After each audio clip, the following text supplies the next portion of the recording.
The protective shield of our planet decays and eventually fails. So do our satellites. First, communication satellites in the highest orbits go down. Next, astronauts in low Earth orbit can no longer contact their mission control center.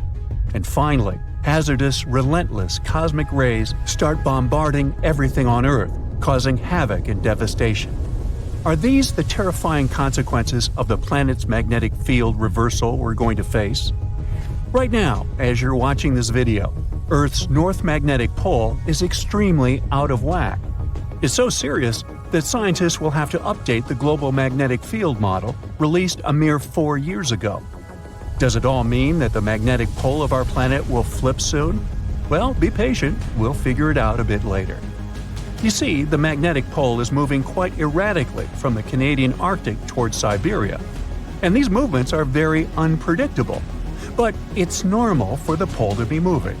There are long-term records from London and Paris that prove that the North Magnetic Pole moves randomly around the rotational North Pole over periods of several hundred years. But the most astonishing thing about its movement is that it's speeding up. Around the mid-1990s, the magnetic pole unexpectedly accelerated from a bit over 9 miles to 34 miles a year. And recently, the pole crossed the international dateline, moving toward the eastern hemisphere. The European Space Agency launched extremely accurate magnetic field satellites in 2013. Thanks to them, researchers have superb data they can use not only to make magnetic field maps, but also to update them every 6 to 12 months. That's how they were able to notice that the core field was weakening too. It might be a sign that the planet's magnetic field is about to flip. To understand this process better, we need to figure out how the core field works. Let's say we've got a bar magnet that runs through the center of our planet and has a north and a south pole. This magnet is incredibly strong, representing about 75% of the intensity of our planet's magnetic field at the surface. Our bar magnet is not only moving, but is also getting weaker, by about 7% every century. Admittedly, this bar isn't the perfect representation of the core field. It's more like electric currents generating Earth's magnetic field. Still, this model makes it easier to see what's happening to our planet now. The magnetic field of our planet plays an important role in protecting us from dangerous radiation and geomagnetic activity, which is the product of the interaction between the solar wind and Earth's magnetosphere. Earth's magnetic field also moves. Scientists have been studying and tracking the movement of the magnetic poles for hundreds of years. The historical motions of these poles indicates changes in the global geometry of the magnetic field of our planet, and they may point to the beginning of the field reversal too. That's what the flip between the north and south magnetic poles is sometimes called. You see, if the north magnetic pole moves a bit, it isn't a big deal. But a complete reversal might have a serious impact on the climate of our planet, as well as modern technology. Luckily, such flips don't happen overnight. The entire process stretches over thousands of years. Plus, even though the magnetic pole weakens during a pole reversal, it doesn't disappear completely. So those scary events from the beginning of the video aren't likely to happen to us. The magnetosphere will continue protecting the planet from cosmic rays and charged solar particles, even though there might be some amount of particulate radiation that will make it to Earth's surface. Magnetic fields are generated by moving electric charges. If some material allows these charges to easily move in it, it's called a conductor. Metal is a great conductor, and we often use it to transfer electric currents from one place to another. In this case, the electric current is negative charges called electrons moving through the metal. The current is what generates a magnetic field. Earth has a liquid iron core. In other words, there are layers and layers of conducting material inside our planet. Currents of charges are constantly moving through the core, and the liquid metal is also moving and circulating there, generating the magnetic field. This magnetic field, in turn, produces something resembling a bubble around the planet. It's called the magnetosphere, and it's located above the uppermost part of the atmosphere. This layer shields and deflects high-energy cosmic radiation, which otherwise would be extremely dangerous to people and other forms of life on Earth. The magnetosphere also interacts with the ionosphere, the layer of our planet's atmosphere containing loads of ions and free electrons and capable of reflecting radio waves. The interaction between these two layers and the magnetized solar winds is what scientists call space weather. The solar wind is normally mild, and there's no space weather whatsoever. But sometimes, the sun starts shedding gargantuan magnetized clouds of gas that can accelerate to incredible speeds. They're called coronal mass ejections, or CMEs. They're ejected from the sun over the course of several hours. CMEs usually look like giant twisted ropes and can occur spontaneously. Their frequency varies according to the 11-year-long solar cycle. For example, at a solar minimum, you can observe one ejection per day, and when the sun is in its most active phase, there might be 3 CMAs per day. Coronal mass ejections disrupt the calm flow of the solar wind and cause serious disturbances that can damage stuff both in space near Earth, like satellites, and on the planet's surface. If coronal mass ejections make it to Earth, their interaction with the magnetosphere generates geomagnetic storms. Those can trigger auroras, happening when a stream of energized particles hits the atmosphere and lights up. And then there are also solar flares. They develop more rapidly and with much more energy than coronal mass ejections. Solar flares often occur soon after coronal mass ejections. The most powerful volcanic eruptions pale in comparison to solar flares that release 10 million times more energy. Within a few minutes, one solar flare can give out billions of tons of charged particles. Solar flares are also insanely hot, with temperatures reaching several million degrees Fahrenheit. Astronomers believe that such bursts of solar radiation happen when the sun's magnetic field gets twisted in some regions. At one moment, all the pent-up energy is released. The star sends out light and particles, mostly electrons and protons. Most solar flares last for minutes, but some continue for hours. A powerful solar storm can potentially cause a devastating global blackout on Earth. If not for the Earth's magnetosphere, the effects of the sun's activity would be much more devastating. Luckily, the magnetosphere deflects most of the solar material hurtling towards our planet from our star at a speed of over 1 million miles per hour. But even so, during space weather events, there's a lot of hazardous radiation near Earth. It can potentially harm astronauts and spacecraft. Plus, space weather can damage large conducting systems, for example, pipelines and power grids, by overloading currents running inside them. Scientists regularly map and track the overall orientation and shape of our planet's magnetic field.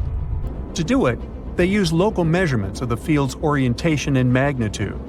That's why they've been able to conclude that the location of the North Magnetic Pole has moved by almost 600 miles since the first measurements were taken in 1831.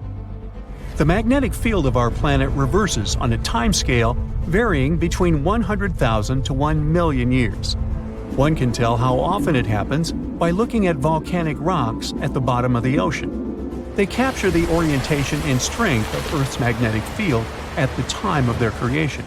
So, dating those rocks gives us a good picture of how our planet's magnetic field has evolved over time.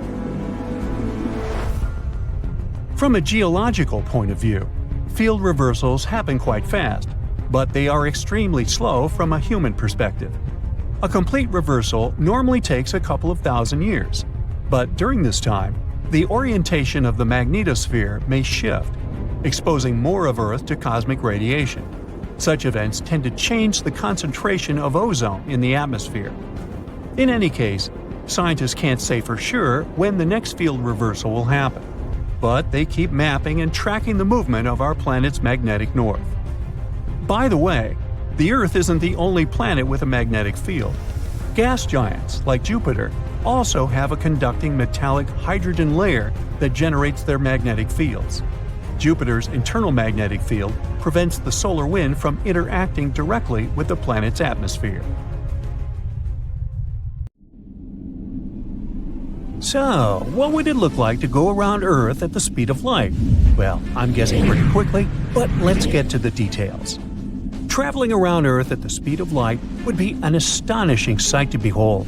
If we could magically achieve such a feat, here's what it would look like. As you kicked off your speedy journey, everything around you would get blurred.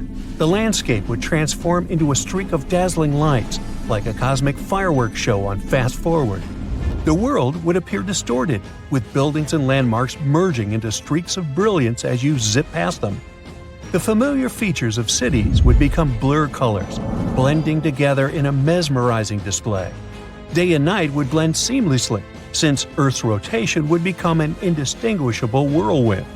However, keep in mind that at the speed of light, time itself would behave strangely. To you, the journey might feel instantaneous, but when you return, you'll find that much more time has passed for everyone else. It's like taking a lightning-fast trip while the rest of the world ages. Sadly, achieving the speed of light is currently beyond our technological capabilities. Okay, but do you know what the speed of light actually is? In the vast expanse of empty space, the velocity at which light travels is an astonishingly precise figure. This translates to approximately 186,000 miles per second, a universally recognized constant notated as c, or the speed of light. Drawing from the revolutionary principles of physicist Albert Einstein's theory of special relativity, which forms the bedrock of modern physics, we come to a remarkable realization: nothing in the entire universe can surpass the velocity of light. According to this theory, as an object comes close to the speed of light, its mass spirals toward infinity. Consequently, the speed of light operates as an indisputable cosmic speed limit, casting its influence over the entirety of the universe. Such is the fixity of light's rapidity, yes, I have a thesaurus, that it finds purpose in defining internationally accepted units of measurement, like the meter and mile. The United States National Institute of Standards and Technology reveals that the speed of light even contributes to the definition of the kilogram and the temperature unit known as the Kelvin. Now, let's talk about the speed of dark. Darkness, the elusive counterpart of light, seemingly travels at the speed of light itself. In reality, darkness doesn't exist as a distinct physical entity, but is rather the absence of light. Whenever you block out a substantial portion of light, like when you cup your hands together, darkness fills the void.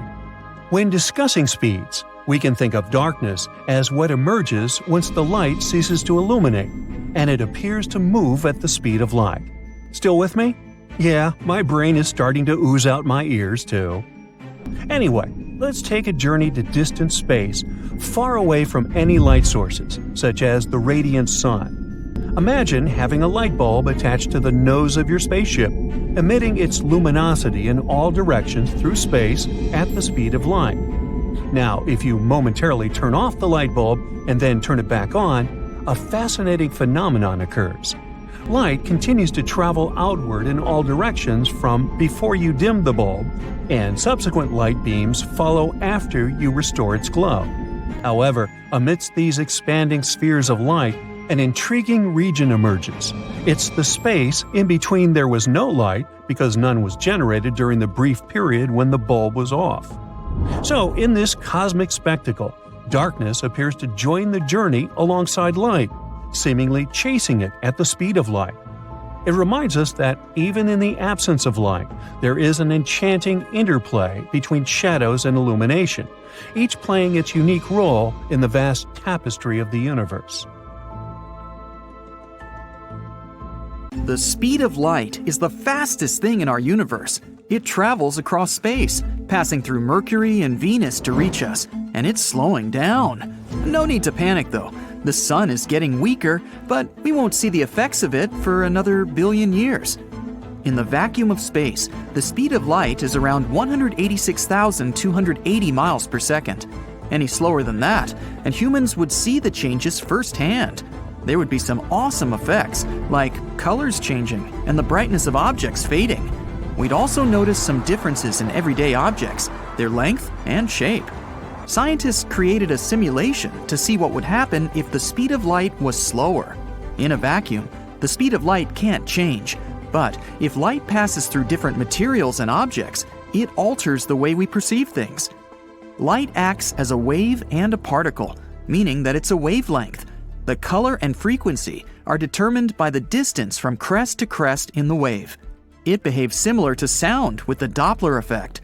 Imagine you're standing in the middle of a busy highway and a honking car speeds through. Wow, that was loud. You can hear that whoosh-like sound of the horn because the moving object produces the sound while you're stationary.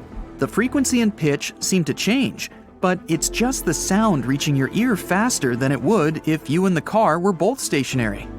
Light behaves similarly. The wavelengths change if the speed changes. Moving toward a light source and making the wavelength shorter will shift the color to a blue and violet hue. Moving away from the light source, and you'll get something more reddish. So if the speed of light slowed down to walking speed, we'd notice the colors changing when we approach an illuminated object. At the same time, the color would change around us and behind us. If you walk sideways, the colors you're walking toward would become bluer, and everything in the distance would become red. This information is useful to astronomers who are studying objects in space. If they're blue shifted, that means the object is moving towards us. And if it's red shifted, then it's going in the opposite direction. In fact, everything in the universe is red shifted, proving that the universe is expanding and getting further away from us. The slower it gets, the brighter it becomes. That's because the photons become more present for us to see. At this rate, we can see invisible light and increased intensity. You won't notice that effect much if you're standing still, but because of the Doppler effect, moving towards an object will have different colors and different light intensities. Another phenomenon we'd experience is time dilation. It's when you move at a similar speed as light and time decreases relative to someone who isn't. Space and time are relative. So if you're sitting at your desk wasting hours away, yeah, sounds familiar, doesn't it? All your movement will go through time and not through space. You're stationary, but you're still technically moving forward in time, slowly aging. The faster you move through space, the slower your movement through time will be. If you move at the same speed as light, then all your movement will be through space and not through time. To notice that, you'd need another person to watch you. You're not in a time machine. You're both on Earth experiencing the same time flow. To you, experiencing this firsthand makes it feel like you're going faster, because you're getting a lot more movement in space in a given time. The closer you get to the speed of light, the smaller you become. Well, not really, but it depends on who's watching. If you're the one traveling at such a speed, an object nearby will seem small, just as someone who's watching you travel at the speed of light will think that you're smaller than you actually are. The simulation that the MIT scientists conducted showed that if the speed of light drops, everything will become stretched out like a pancake. If you see mountains in the distance and then run at the speed of light, they will appear further away. Objects will become distorted, and it will feel like you're getting to a certain place faster because time has slowed down for you. If you're standing completely still and someone standing on your left-hand side throws a cube-shaped object over to your right-hand side, then naturally, you'll see one side of it unless it flips around. But in this new reality, you'll get to see the front side wrapping around the visible side you're seeing. If you're moving at the same speed as light in an infinite space, everything will be stretched out as you reach infinite speeds. In a world where people can walk at the same speed as light, we'll perceive nothing as normal. We'll have to get used to the way we see objects. Every movement we make will result in drastic shifts of colors. Even turning your head to look at something will feel weird. Let's say you're in a supermarket buying groceries, and you walk from aisle to aisle. The milk at the end of the counter will look like it's really close to you. But when you approach it, you'll start to feel like it's getting further away from you. The milk will also look a bit red. As soon as you get closer to it, it will shift to blue. If someone is passing through with a shopping cart, you'll see it as a sort of 3D model of a shopping cart. The color will shift as it gets further away from you. It will appear far away, but it's right in front of you. In fact, we don't really know the actual speed of light. Physicists gave it roughly 186,280 miles per second, but that constant is just for them to calculate other scientific stuff so we can understand it better. The problem is that we can only measure light with light beams and mirrors. But it's not like all we have to do is point a light beam at a mirror and measure its original path and its reflected path. Einstein's theory of relativity states that the original path of light moving from the source to the mirror may not be the same speed as the reflected light from the mirror back to the source.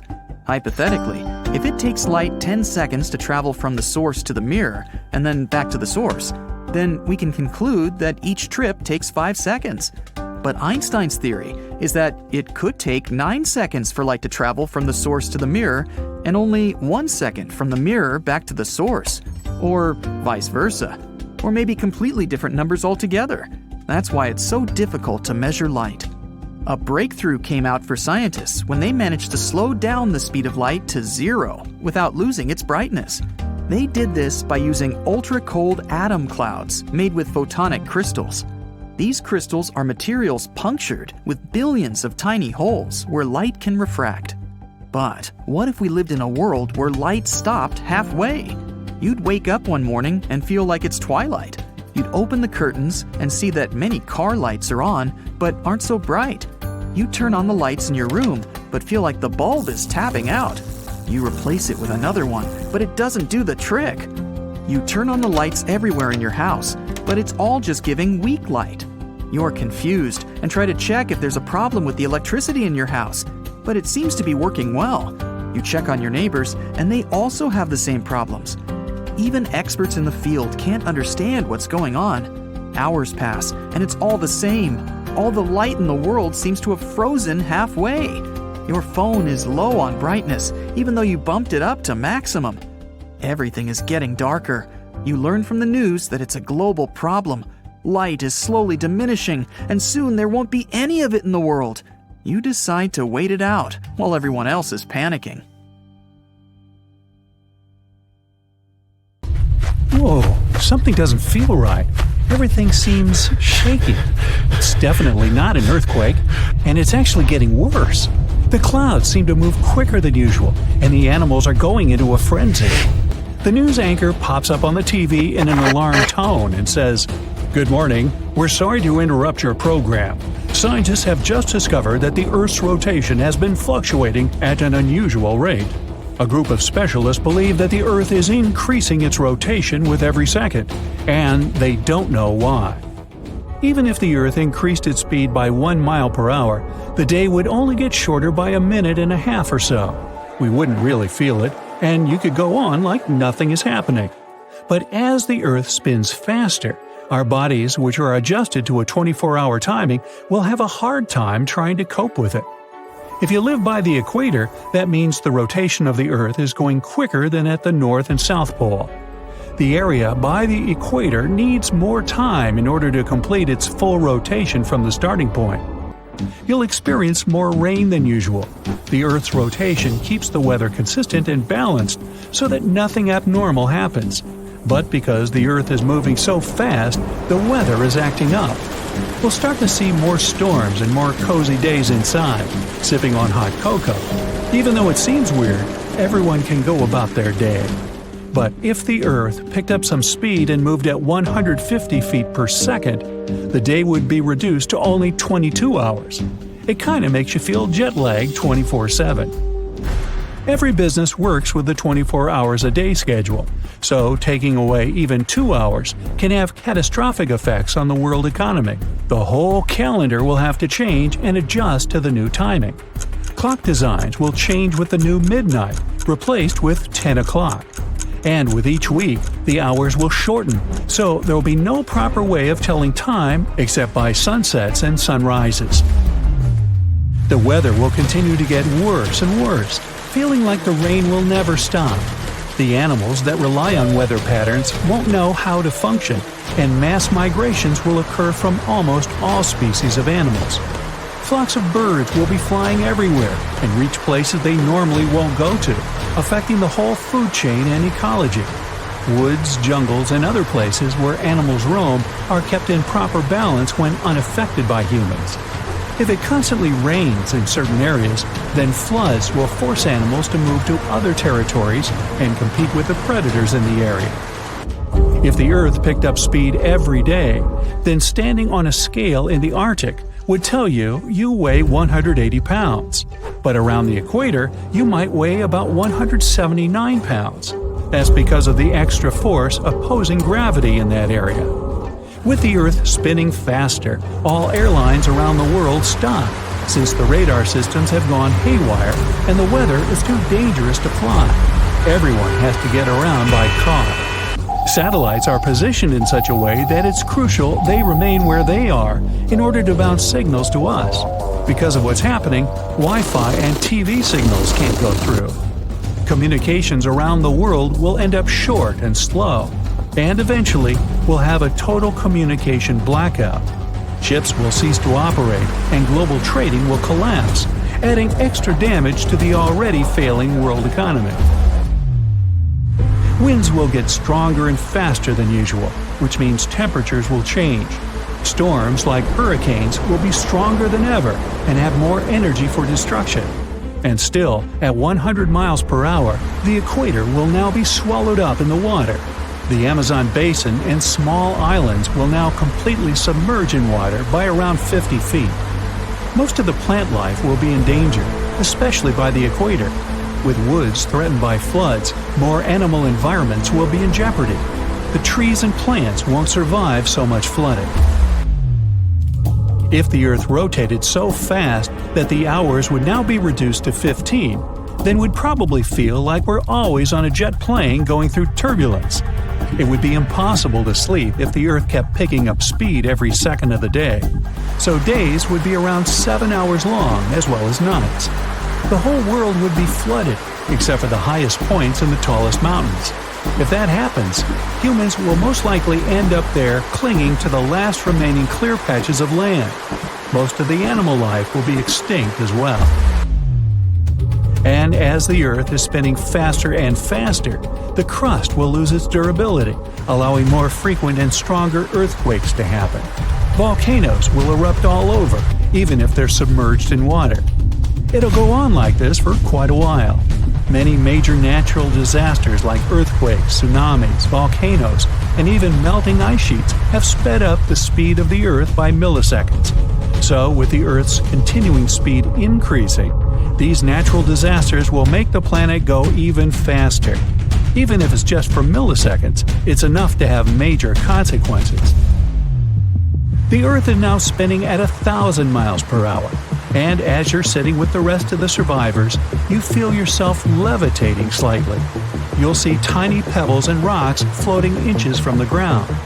The clouds above you are passing like shooting stars. The air is thick with moisture, since water is rising to the top, forming thick clouds ready to pour. But since gravity is weaker, some of the rain is suspended in the air. Many small objects will be floating around as if you were in space. The days and nights won't be longer than a few hours. At this point, the whole world will be flooded, and the crust will be 80% gone. If it goes on any longer, there won't be any living things around, probably except for microscopic creatures that can withstand extreme and harsh conditions. The Earth would need to spin at approximately 17,600 miles per hour to cancel out the gravity for things to start floating around. At this point, all the water in the ocean will rise and look like reverse rain. The large mountain rocks will separate from the bedrock and levitate above the ground, looking like little planets in space. The Earth is now spinning 17 times faster than usual, which makes one full rotation around its axis only 84 minutes instead of 24 hours. If you manage to stay that long, then you'll literally see the days and nights go by in an instant. You'll also be floating aimlessly in the sky, bumping into rocks and other surfaces. You won't recognize anything anymore. The Earth's crust is ripping apart, exposing the magma underneath. So landing on the ground isn't an option. You'll see outer space as you go higher and higher. You won't know how fast you're going, but all you know is that you're probably the only human left in this spinning world. the Earth will eventually spin so fast that the rest of the layers will start to peel off, exposing the Earth's interior. It'll start to squeeze itself from the core until it becomes similar to a pancake. Nothing can survive at this point. So much heat will be produced from the core that the planet will heat up like a microwave. All the water will disappear, and it'll look like a red dot in the solar system. And once it starts to approach the speed of light, time will freeze. The rocks and floating elements won't move and will eventually be distorted. And with enough effort, the Earth will eventually turn into a black hole. Of course, nothing like this will ever happen. According to scientists, Earth will most likely slow down in rotation. Ever since the Moon came into the picture, the Earth has been slowing down by around 4 miles per hour every 10 million years or so. That's because of the Moon's gravitational pull on our little blue planet. It'll most likely go on that way. So hey, what's your hurry? Cold and seemingly infinite expanses of the Arctic. The white of the snow is blinding. In this vast and empty space, there's a dark dot. Getting closer, it turns out to be a small research station. One door and one window. An old antenna on the roof wobbles from the strong winds. You're sitting inside this hut in warm clothes, drinking hot tea. An electric generator hums under the table. It's connected to a TV and game console. You take the gamepad and select the video game you want to download. It's about 650 gigabytes. It seems in such a place, it will download over several centuries.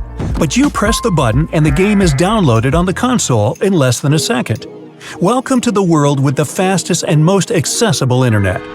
The internet already works at the speed of light. Phones use a specific frequency of radio waves that travel at the speed of light. You're watching this video using the internet at the speed of light. Most of the data is transmitted through a copper wire or fiber optic cable. This happens so fast that we won't notice the difference whether it's transmitted at the speed of light or not. Wi-Fi also uses radio frequencies to transmit signals between devices. The fact is that the speed of the internet is not about how fast a file travels from one device to another. It's about how much data is transmitted over a certain time. So, let's imagine that data of any size can be loaded at the speed of light.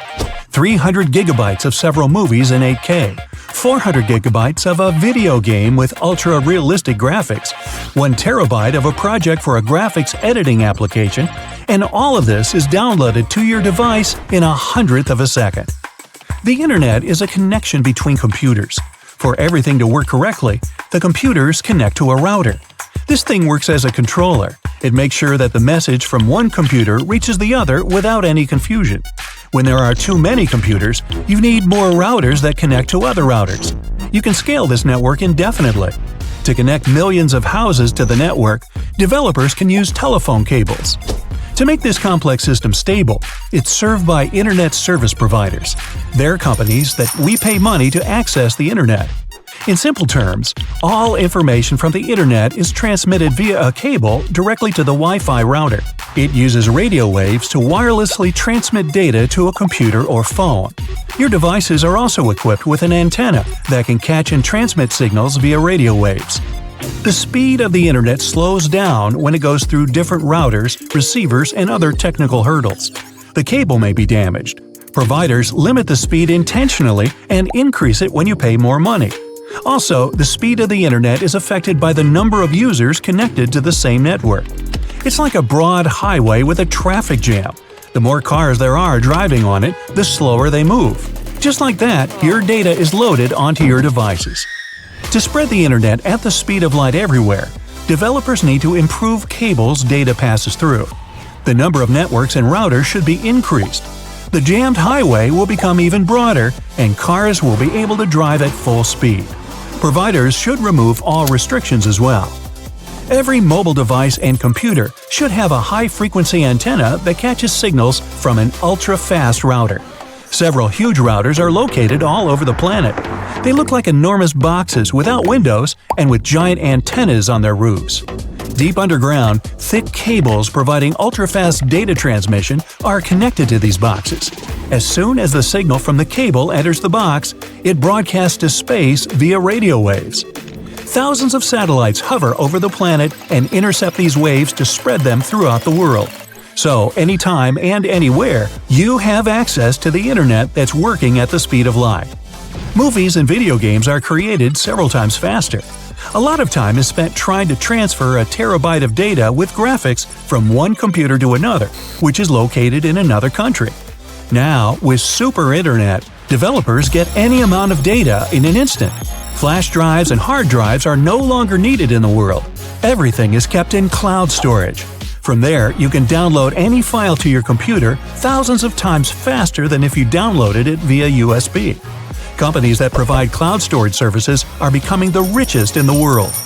You have access to the internet in the elevator and the subway, in the mines deep underground, and among the hot sands of the Sahara. The phones are released without internal memory and with an incredibly cool camera. You can record an infinite number of videos with 16K quality and not think about where to store them. You can do color correction, develop games, or edit your videos all on your phone. You don't need powerful processors for such operations. Everything works with the internet. You remotely connect to a powerful computer and work from anywhere. That's why the market for expensive computers has collapsed. Nobody wants to spend money on a cool graphics card because a new one will be released in a year. It's much easier to connect to the computer where it's already installed. Even in our time, such companies already exist in great numbers. You can play a new video game on top of settings on your old computer or phone if your internet connection is fast enough. Super Internet creates a perfect climate for the rapid development of modern technologies. Virtual reality lenses, for example. On an airplane, in a submarine, in the desert, you can watch the highest quality movies in 360 or play games with augmented reality.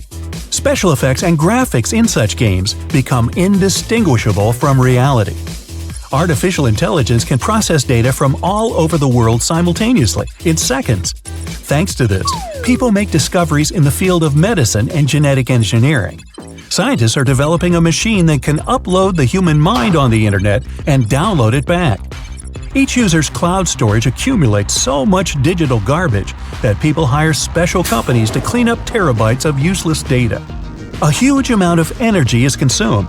It provokes an increase in the price of electricity. To save money, people build small wind farms in their backyards to generate electricity. Many people make tunnels to get to underground rivers. Using special equipment and a powerful water flow, you can create a home hydroelectric power plant. The roofs of most houses are covered with solar panels. The internet is becoming as familiar to the world as the air. There's no longer a place where you can't connect to the web. Some vloggers put a phone in a box made of refractory metals and threw it into the mouth of a raging volcano. Even then, the connection wasn't broken until the phone melted.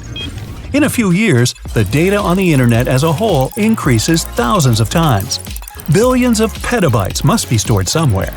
Developers around the world build data centers to support cloud storage. They appear underwater, underground, in the mountains, and even in forests. Scientists understand there won't be enough space for such data storage in the future.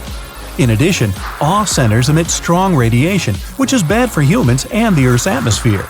Therefore, the world's IT companies unite to create a giant data storage server in space. They build such a station in the orbit of our planet. Developers install special equipment there to ensure the operation of cloud storage. Every year, the station grows in size. It receives energy from solar panels. After a few decades, the data center becomes a cube half the size of Earth. You can look out the window and see its outline in the blue sky, better than the moon. At night, millions of light bulbs glow on it. An enormous area on the moon is covered with solar batteries to provide the cube with additional energy. Now it looks like a disco ball. Humans colonize Mars and take the super internet there. Now you can make a high-quality video call to a friend who is on the red planet. You're in the middle of the Sahara. You see a huge awning with a red target pattern. Its surface is so hot you could fry food on it. A drop of water is to hit the center of this target at the speed of light. Theoretically and technically, this experiment is impossible to conduct. But if it happens, then mysterious nothing awaits us. And each version of this nothing will be different. So we'll do 3 drops. Option 1. It's better to do it from a great height or space. You take off on a jetpack into the stratosphere. You have a bottle of water in your hand. You pour out one drop. Let's say it starts accelerating itself. In this case, even at a low speed, a drop of water will burn up in the protective layers of the atmosphere. In less than a second, the drop will turn to vapor. Let's say our planet had no such protection as the atmosphere. The air resistance would still get rid of the drop. The drop is flying down at a tremendous speed. The cold wind turns it into an icicle. The greater the drop velocity is, the stronger the air resistance is. The drop is moving faster and faster, soon reaching the speed of sound. Then, it just smashes into thousands of small particles. Under such conditions, the drop will never be able to reach the Earth at the speed of light. Nothing happens because nothing gets to the target. The next attempt involves changing the drop. Oxygen, carbon dioxide, ozone, and other gases in the atmosphere destroy any falling object. But what if the drop didn't meet all these obstacles? You change the internal structure of water chemically. So, you put your jetpack on again and grab a bottle of water. At the height of the Earth's orbit, you open it and pour out one drop. It accelerates and there's no resistance. It passes through the hottest layers of the atmosphere, but doesn't burn, passing the freezing temperature, but doesn't freeze up. It flies to the ground, developing the speed of light, and crashes again. But nothing happens. The drop got the properties of a light particle, a photon. It's only under such condition that it might develop the speed we need. No object with mass, be it a car, a house, a tree, an ant, a single air, a grain of sand, or a molecule, can reach the speed of light. Only light particles are capable of it since they don't have mass. An intangible drop falls into the center of the target, and again, nothing happens. The third option. Scientists found a way to accelerate a drop to the required speed. They also have to change the molecular composition of water, making it more resistant to high and low temperatures. To make the drop reach the speed of light without any damage, you need to place it in a perfect vacuum. No air resistance, no protective layers of the atmosphere. We leave only space and the water. For this purpose, scientists need to build a long pipe. In the center of the Sahara, around the same target, people create a scientific center. From here, the pipe should go up. Its height is approximately the distance to the International Space Station. That's 254 miles, which is about the height of 50 Everest mountains. You can't connect to the ISS itself as it's moving all the time. It revolves around the Earth, completing one revolution in 90 minutes. That's why astrophysicists and engineers should build a small station designed for one person. And this station should move parallel to a single point on the ground. The vacuum tube is made of solid stainless materials so that rain and high temperature couldn't destroy it. Inside, it's an alloy of titanium and graphene, the most durable metal on Earth. The pipe is built horizontally. Then, with the help of several helicopters and cables, it's placed in an upright position and attached to a small space station. The pipe is equipped with small pumps that pump the air out and block its flow inside. The water drop shouldn't touch the walls, so there's a special layer of gravity plates. They push the water away from the pipe's surface, using the power of magnetism and sound waves. You put on a jetpack and fly to the station with a bottle of upgraded durable water. Your hands are shaking with excitement. Your breathing sounds loud in the spacesuit. You open the bottle, tilt it slightly, and pour one drop into a special box. Inside this container, the drop gets charged with the energy needed to develop the speed of light. Now it's ready for the journey. You look at the box, close your eyes, and press the start button. The drop flies into the pipe at a great speed. From the powerful blast wave, the entire station is thrown to the side. The drop accelerates, and at this point, the pipe made of the strongest metals on Earth begins to melt like ice cream. There's so much energy in the water now that it would be enough to provide electricity to a small city. And now the drop reaches the speed of light, which is 186,000 miles per second. The pipe turns to dust. It doesn't matter whether the drop hits the ground or not, because there will be nothing. Literally all material objects, cars, houses, fields, oceans, computers, planes, ships, flowers, trees, should I go on, will disappear. Intangible things, such as gas, air, radio waves, electromagnetic radiation, billions of terabytes of digital information, all this will also be gone. Boy, are you in trouble. Any sound, shouting, music, the phone ringing, will be impossible to create and hear. The light will disappear, and then there will be complete darkness. But let's rewind time and see exactly what happened right now. It won't work, though, because there's no time either. Imagine time as a stormy river that flows rapidly in one direction. Then this river falls into an endless pit and disappears completely. All this happened because a drop of water crashed into our planet at the speed of light. As soon as a drop begins to approach the needed speed, it loses its properties of water. It's now the most powerful and heaviest object in the universe. The energy that comes from it destroys everything for hundreds of thousands of miles. Concrete, ground, rocks, etc., etc., etc., and on and on and on. Everything disappears. In the first second, it all gets shattered into millions of tiny pieces. Then these pieces are torn apart into millions of even smaller particles. The molecules burn up. Imagine a paper map of the world. If you wet it and tear it, it will turn into wet paper scraps. If you burn it, then part of the map will turn to ashes, and the other part will simply fly into the air in the form of smoke. The map will remain, but it will never look the same. But if you destroy the map's molecules, it's safe to say that the map never existed. There's no trace of its existence. The same thing happens to our planet. The energy coming from a drop of water makes the Earth never exist in space. And now the drop exceeds the speed of light. A black hole starts evolving. It expands and absorbs all the space debris. Then the Moon. Soon it will be the turn of Mars and all the other planets in our solar system. The black hole expands and increases the force of gravity inside it. Together with our planet, it absorbs light. It's getting closer and closer to the Sun. Our star splits into strips of light as if it had passed through a huge cosmic shredder. The Sun explodes and spits out an impossible amount of energy. It's believed that black holes appear after the explosion of stars. Right now, all the solar energy is being absorbed by our black hole. It's getting pitch black. The light from distant stars falls directly into the supermassive infinity. Meteorites flying within a radius of hundreds of thousands of miles around are also devoured into the unknown. There are many black holes in space, but only one of them was created by a small drop of water. The higher the speed of any object, the heavier it gets. Mass is the amount of energy that an object has. When water molecules reach the speed of light, their mass begins to grow, and there are no limits to this. It becomes infinite. An infinite mass forms a black hole. It absorbs everything, and nobody knows what's inside the black hole. All that remains is darkness and the unimaginable force of gravity. So, I'm guessing here that we probably should not be doing this experiment, should we? How about we make a baking soda volcano instead? Rekhat structure is a giant formation in the Sahara that looks exactly like a giant bullseye. It's so wide that you can see it from space. Even the CIA got interested in it. In 1965, they planned a flyover looking for geomagnetic anomalies. The findings are still classified. Perhaps the theories are true, and this place is truly the lost city of Atlantis. Now, Atlantis supposedly sank beneath the waves, but recent discoveries are pointing us in a different direction. This is an ancient story that goes far back in time, and Plato was the first to mention it. The place had loads of greenery and a curious structure. 3 concentric circles of land surrounding 2 circles of water. 2 key quotes from Plato's writing suggest that Atlantis might not have been a typical island in the middle of the ocean. Plus, Atlantis had a major influence from Africa and Europe, challenging the idea of it being in the Atlantic.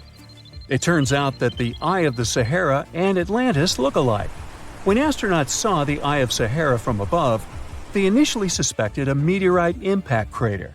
But the rings of the structure matched the layout described of Atlantis. More importantly, the Sahara wasn't always a desert. It turned from a tropical region into a desert around 11,000 years ago. Researchers found evidence of a massive river called the Tamaracet that could have sustained a community. This river flowed toward the Rekhat structure, aligning with Plato's description. The Trans-Saharan Seaway ran through the Sahara 50 to 100 million years ago. The sea allegedly destroyed Atlantis around 11,500 years ago, likely due to a rapid rise in sea level caused by the end of the Ice Age. NASA's worldview imagery shows patterns consistent with this theory. Those concentric rings might be a key to unlocking the secrets of our planet's evolution over millions of years. They're shaped by erosion on resilient rock layers, creating a spooky pattern of ridges and troughs. The central peak stands proud at 1,300 feet. The central part has undergone a significant erosion makeover, revealing a circular structure with a raised peak. Unlike impact craters, the Eye of the Sahara flaunts a striking balance and symmetry. Some say it results from rock uplift, sculpted by wind and water. Others think it's an ancient anticline, eroded to reveal its concentric glory.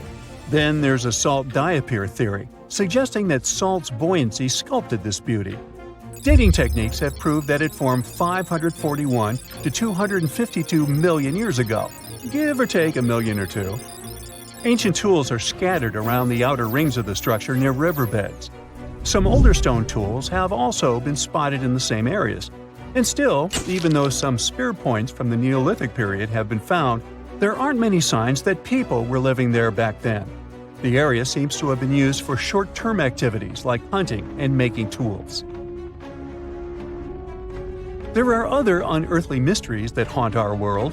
One such enigma is in Norway, the ominous Hessdalen light phenomenon, also known as the Valley of Lights, leaves scientists confused. This valley is 10 miles wide. It's quite isolated, but a peculiar blue box sits high on the hillside, equipped with cameras scanning the valley. The unsettling saga began in the 1980s, when the night sky over Hessdalen erupted with burning fireballs, a recurring spectacle that sent shivers down the spines of those who witnessed it. This wasn't a fleeting occurrence, rather it became a regular thing. Terrified locals reported encounters with these unexplained luminous phenomena, some of which happened near their homes. Unease spread like wildfire. At its peak, there were about 20 sightings every week. The phenomenon made its way into newspapers, magazines, and media worldwide. Soon, people flocked to the valley, hoping to see the lights themselves. In 1984, experts joined the fray, armed with sophisticated instruments like magnetometers, radiometers, and other ometers. What they encountered was mind-bending, lights that defied explanation.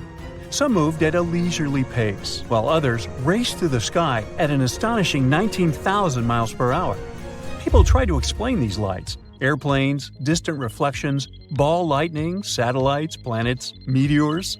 But the speed and how these lights danced ruled out all those theories. We're slowly approaching another mysterious place. This is the greatest subglacial lake among Antarctica's 675 known lakes. It can easily hide unknown life forms. This lake is beneath the East Antarctic ice sheet. Dive about 2.5 miles under the ice, and there you'll see Lake Vostok, located at 1,600 feet below sea level. This lake is 155 miles long and 31 miles wide at its broadest point. With an average depth of 1,400 feet, it's also the world's sixth largest by volume. It's like an underwater city with lofty pillars and deep basins. The secret lake was discovered in 1993, yet it had been waiting to be found down there for over 2,000 years, collecting ancient secrets. In 2012, scientists drilled through the ice, creating the longest ice core ever. They pierced the ice all the way to the lake's surface. The year 2013 brought an unexpected twist when the tranquil waters erupted during the extraction of an ice core, mixing with drilling fluids. Then they got a pristine water sample in 2015. Some believe there might be previously unknown life forms down there, since it's a fossil water reserve that's been untouched for millions of years. That could be a lot like those speculated ice-covered oceans on moons like Europa and Enceladus. It all started with a theory in the 19th century, suggesting fresh water lurking under Antarctic ice sheets. Then, in 1955, seismic soundings hinted at a subglacial lake, and by the 90s, satellite data confirmed Lake Vostok's existence. Now, Lake Vostok isn't alone. In 2005, they found an island in the middle of the lake. Then, two smaller lakes joined the party. They suspect that a secret network of subglacial rivers might link these lakes. Now, very far away from Antarctica, in Venezuela, Catatumbo lightning presents a sinister light show at the junction of the Catatumbo River and Lake Maracaibo. This unsettling lightning phenomenon happens at about 140 to 160 nights a year, going on for 10 hours a day, and can flash up to 280 times in a single hour. The frequency of this lightning show changes with the seasons and from year to year.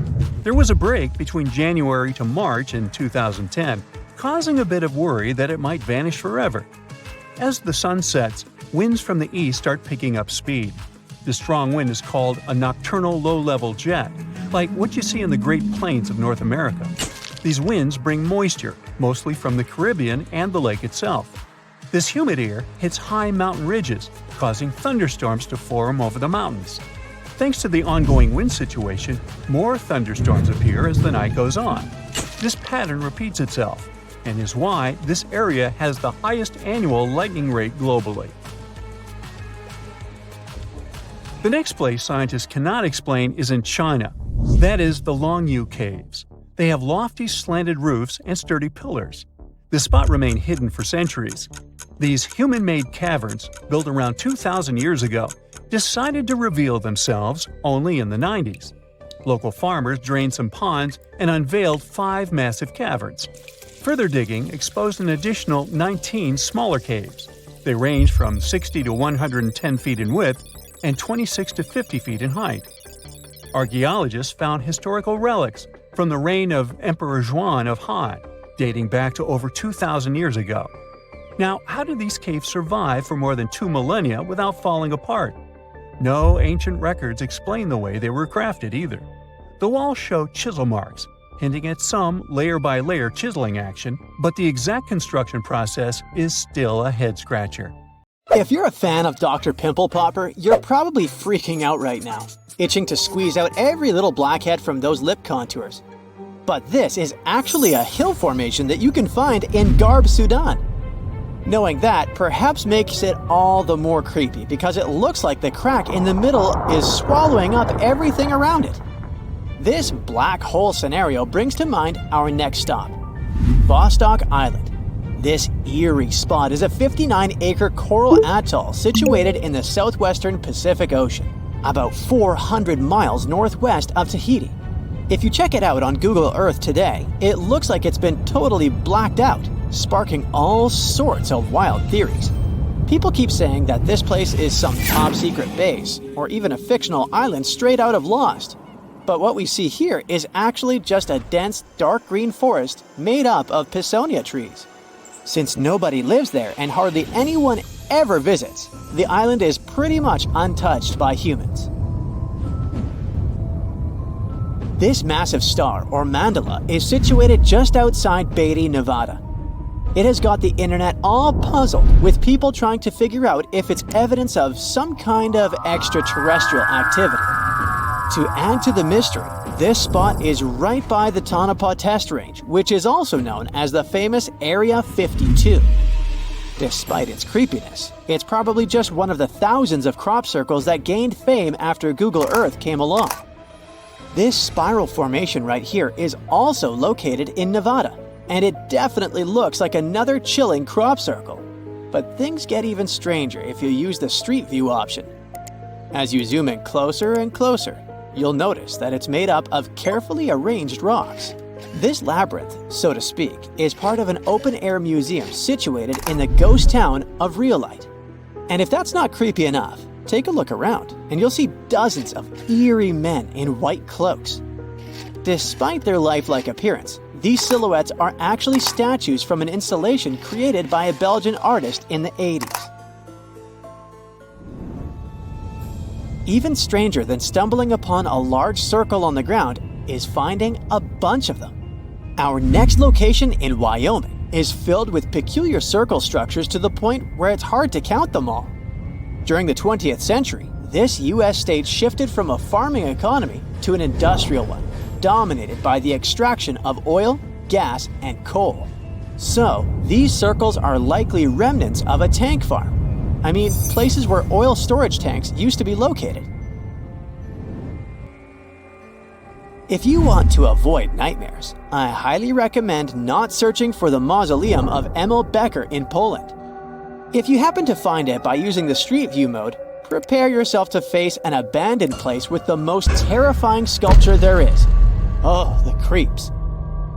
Keeping on the spooky side, let's head to an isolated corner of Kazakhstan, where you can find a pentagram etched into the Earth's surface.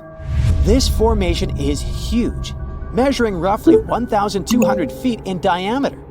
Before you jump to conclusions about this formation being related to some kind of underworld deity worship, it's worth noting that the pentagram actually turns out to be the outline of a park designed in the shape of a star. The star shape is marked by roadways, which are now lined with trees, making the star shape even more distinct in aerial photos. You can spot this peculiar symbol from quite a distance. At first glance, it might even resemble an otherworldly alphabet, as if a highly intelligent civilization is trying to send us an alert message. But this mystery is already solved. We are in De Hoge Veluwe, a Dutch national park located in the province of Gelderland. And these lines are actually part of the park's logo. Search for these coordinates to find what looks like a land formation straight out of an extraterrestrial landscape, or perhaps a set from Avatar. This place, located in Inner Mongolia, China, is believed to be a granite mine. But it's a bit of a mystery why it has such a striking blue tone on Google Earth. If you check it out on Microsoft Bing Maps, for example, the same location appears in a much more natural tone. In the Australian outback lies a massive geoglyph known as the Maori Man. Discovered in the late 90s, it appears to represent an indigenous Australian man hunting with a boomerang or stick. The figure stretches for more than 2 miles in length and about 1.6 miles wide. It has deep furrows carved into the ground, which adds to the complexity of its formation and origin. Despite efforts to uncover its purpose, its origin is still a mystery. This is Desert Breath, located in the Sahara. Like many things you have seen in this video, this formation also sparks speculation about it being created by extraterrestrial beings. But a quick Google search clears up that mystery. It turns out this is an art installation created by a group of 3 Greek artists back in 1997. They went all out, moving around a whopping 280,000 square feet of sand and even creating a large pool in the middle of it. Egypt still holds many mysteries, and you can explore them yourself with Google Earth. That's how some people stumbled upon this striking triangular-shaped plateau and immediately jumped to the conclusion that they discovered a hidden pyramid. However, experts quickly dashed their hopes. They believe there's no plausible explanation for a pyramid to exist in this area, located 8 miles west of the Nile Valley edge in Upper Egypt. This discovery is likely nothing more than a hill that has suffered the effects of erosion, combined with a heavy dose of wishful thinking. In some cases, nature itself is responsible for creating frightening sculptures, like the Badlands Guardian in Alberta, Canada. If you look at it from above, you'll notice not 1, but 2 human heads emerging from the landscape. These gigantic beings were sculpted by rainwater erosion on layers of clay-rich soil. Ironically, additional human-made structures give the impression that this one is wearing wired headphones. It seems that deserts are a prime spot for discovering strange images on Google Earth. So our next stop is China. In the Gobi Desert, you'll come across zigzagging white lines that look kind of random. The first challenge for armchair experts was figuring out what these structures were made of, as it's hard to tell if they're painted on or dug into the landscape. There's still a lot of speculation about it on the internet. But the most plausible explanation is that this structure is used for calibrating satellites. This way, satellite cameras can focus on these large grids to orient themselves in space. Check out this intact plane that seems to have sunk beneath the ocean off the coast of Crooked Island, Bahamas. Some viral videos claim it's a crashed plane belonging to the infamous Pablo Escobar. The truth is that something lying on the bottom of the ocean can't be that visible, so it's more likely that it's a plane that was actually flying when Google captured these images. However, there is a strong belief that Pablo Escobar did have a plane that crashed nearby, but it was in another part of the Bahamas known as Norman's Cay. You can still spot it in shallow turquoise waters. Just search for Norman's Cay sunken plane, and there it is. If you're convinced that extraterrestrials are already among us, then go ahead and type in these coordinates on Google Earth. Explore the area using Street View, and wow, what is it? Of course, we're not talking about visitors from other planets, but this shadow of a gigantic creature still gives me the creeps. Turns out, it's just a person lugging around one of those 360-degree street view cameras tucked away in a trekker backpack. So hey, if you take a good look around Google Earth, you might stumble upon more of these elongated necked beings walking around the globe.